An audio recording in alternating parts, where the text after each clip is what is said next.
ভালোবেসে বেকার ছেলেকে বিয়ে করেছিলাম। আমার পরিবার মেনে না নিলেও আমার স্বামীর পরিবার ঠিকই আমাকে মেনে নিয়ে ঘরে তুলেছিল। প্রথম প্রথম সবকিছু ঠিকই ছিল। বিয়ের 2 মাস পর আমি আমার শাশুড়ির নতুন রূপ দেখতে পাই।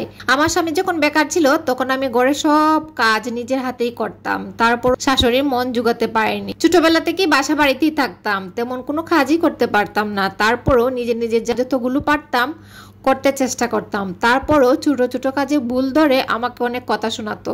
আমাকে ওয়াশরুমে গোসল করতে দিত না আমার শাশুড়ি।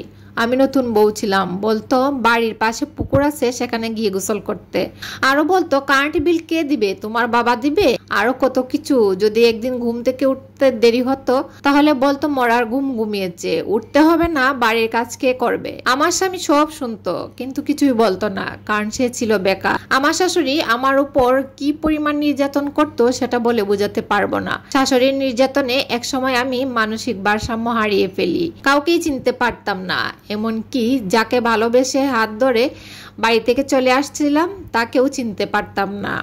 আমার এমন অবস্থার কথা শুনে আমার মা বাবা এসে আমাকে নিয়ে যায়। অনেক চিকিৎসা করার পর আমি স্মৃতিশক্তি ফিরে পাই। বিদেশে থাকতো আমার শ্বশুর আর বাসুর, কিন্তু তারা একটা টাকাও আমার চিকিৎসার জন্য পাঠায়নি। এত কিছুর পরও আমি তাকে ছেড়ে যাইনি, কারণ টাকা পয়সা না দিলেও সে আমার পাশে ছিল সব সময়। আমাকে ছেড়ে যায়নি। সে একটা কথা সব সময় আমাকে বলতো যে দেখো একদিন সব কষ্ট তোমার দূর করে দেব আমি। আমি নামাজ পড়ে আল্লাহর কাছে বলতাম আমার স্বামীকে যেন অনেক বড় একটা স্থানে নিয়ে যায়। বিয়ের 2 বছর পর সে বিদেশে চলে যায়। শাশুড়ি যেহেতু ভালো না, সে আমাকে আমার বাবা মার কাছে রেখে যায়। আমার স্বামী এখন মাসে লক্ষ টাকা ইনকাম করে। আমার স্বামী বেকার অবস্থায় তার পরিবার আমার সাথে যে দুর্ব্যবহারটা করেছে, এখন সে সবকিছু ভুলে গেছে। সেসব টাকা পয়সা তার পরিবারকেই দেয়, আমাকে 1 টাকাও দেয় না। সে বিদেশ যাওয়ার 2 বছর পর থেকে আমাকে মাসে 5,000 টাকা দেয়, কিন্তু এ টাকাও আমাকে হজম করতে দেয় না। প্রতি মাসে আমাকে টাকা পাঠায় আর কুঠা দেয়। আমি অনেক কান্না করি, তারপরে আমি নির্লজ্জের মতো তার কাছ থেকে টাকা নেই, কারণ আমি তো মেয়ে মানুষ, আমি টাকা পাবো কোথায় থেকে। এমন না যে সে আমাকে ভালোবাসে না, সে আমাকে অনেক ভালোবাসে। তারপরও তার কথা একটাই, তার সব টাকা পয়সা তার পরিবারকে দেবে।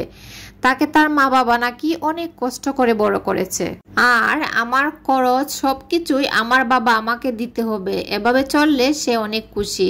দেখতে দেখতে বিয়ে 7টা বছর চলে গেল। এরপর আমার স্বামী আমাকে ফ্যামিলি ভিসায় সৌদি আরবে নিয়ে আসে। ভালোই যাচ্ছিল দিন। পরে একদিন জানতে পারি আমি মা হব। আমার স্বামী অনেক খুশি হয়েছিল। সে সব সময় একটা সন্তান চাইতো। সময়ের সাথে সাথে আমার শরীরটাও ভারী হতে লাগলো। একদিন আমার স্বামী আমার জন্য কিছু ফল নিয়ে আসে। ওইখান থেকে একটা ফল আমি মুখে দেই, তখন জানি কেমন কেমন লাগলো। আমার স্বামীকে বললাম আমি এখন খাবো না, খেতে ইচ্ছে করছে না। ওই ফল দেখে যেন আমার বমি লাগতেছে। তখন আমার স্বামী বলল কুকুরের পেটে কি ঘি ভাত হজম হয়? তখন নিজেকে আর সামলাতে পারলাম না। সে যে ফলের কথাটা বলেছে, এই ফলটা আমি আমার বাবার বাড়িতে আগেই খেয়েছি। এটা নিয়ে দুজনের মাঝে অনেক কথা কাটাকাটি হলো, ঝগড়া হলো। এক পর্যায়ে আমার স্বামী আমার গালের মাঝে একটা চড় মারলো। আমি তখন ফ্লোরে পড়ে গেলাম। চড়টা আমার কানে গিয়েও লাগলো। কান থেকে রক্ত পড়ছিল। আমি বললাম কেন তুমি এমন করেছো, আমার কানটা নষ্ট করে দিলে? তখন সে বলল আমি খাওয়াবো, আমি পড়াবো, দরকার হলে অনেক বড় ডাক্তার দেখাবো অনেক টাকা দিয়ে।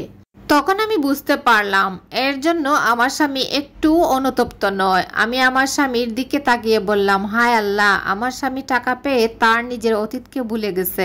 একটা মেয়ে সবকিছু ভুলতে পারে, কিন্তু তার প্রেগনেন্সির সময় তার সাথে মানুষের খারাপ ব্যবহারগুলো কখনোই সে ভুলে না। আর সে তো আমার নিজের স্বামী। আমি যখন মানসিক ভারসাম্যহীন ছিলাম তখন সে আমাকে ধরে অনেক কান্নাকাটি করত।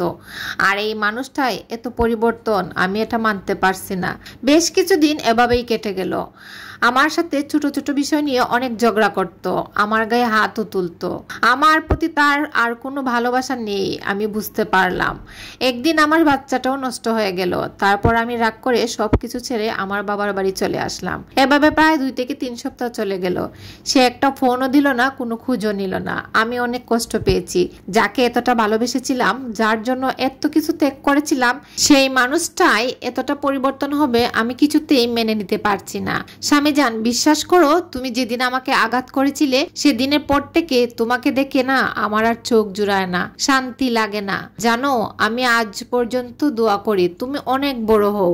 আল্লাহ তোমাকে অনেক টাকা দেখ আমাকে খুঁটা দেওয়ার জন্য, আল্লাহ তোমাকে অনেক শক্তি দেখ আমার গায়ে হাত তোলার জন্য, শুধু আমার কষ্টটা বোঝার ক্ষমতা আল্লাহ তোমাকে না দেখ। যাকে ভালোবেসে হাত ধরে বাড়ি থেকে চলে এসেছিলাম মা বাবাকে রেখে, আজ তার কারণেই কষ্ট পেয়ে তার কাছ থেকে আমি আবার চলে আসলাম মা বাবার কাছে। এটাই কি ছিল আমার জীবনের নিয়তি? এই গল্পটা একটা আপুর জীবনের। একটা মেয়ে কতটা কষ্ট পেলে এরকম অভিযোগ আনতে পারে। আচ্ছা, পুরুষ মানুষরা প্রতিষ্ঠিত হলে কি আগে তার শখের নারী কি ভুলে যায়?